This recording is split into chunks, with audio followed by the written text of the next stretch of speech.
Rated SPG. Striktong patnubay at gabay ng magulang ang kailangan. Maaaring may masiselang tema, lengguwahe, karahasan, sexual, horror o droga na hindi angkop sa mga bata.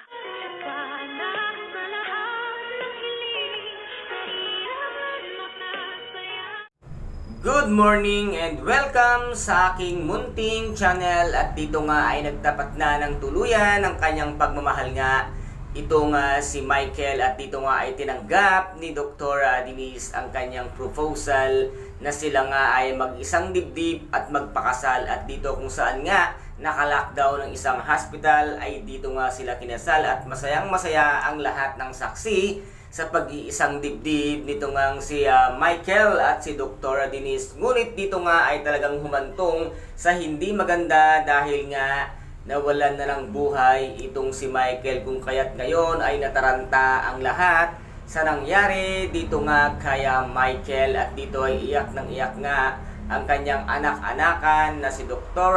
Annalyn Santos. At talagang kitang-kita mo na napakagaling ng ating bidang si Dr. Annalyn Santos. Hanggang sa kanyang pag-iyak ay kitang-kita mo na talaga namang ramdam na ramdam mo ang kanyang pagdalamhati at sa pagkawala nitong ang kanyang tito Michael. At dito naman ay taranta ang lahat at lalong-lalo na nga si Dr. Denise. At sabi nga niya, Michael, gumising ka at huwag na huwag mo akong iiwan. Pero tapos na ang lahat dito nga kay Michael at siya nga ay tuluyan nang lumisan at wala na nga siya ngayon dito nga sa eksena ng ating pinapanood na Abot Kamay na Pangarap. At dito naman ay si Dr. Yula ay isa rin sa nagkaroon nga ng sakit dito nga sa kumakalat na virus. Kaya't lalong-lalo nga naghihinagpis ang damdamin at puso nga ni Dr. Annalyn Santos dahil baka dalawa sa kanyang minamahal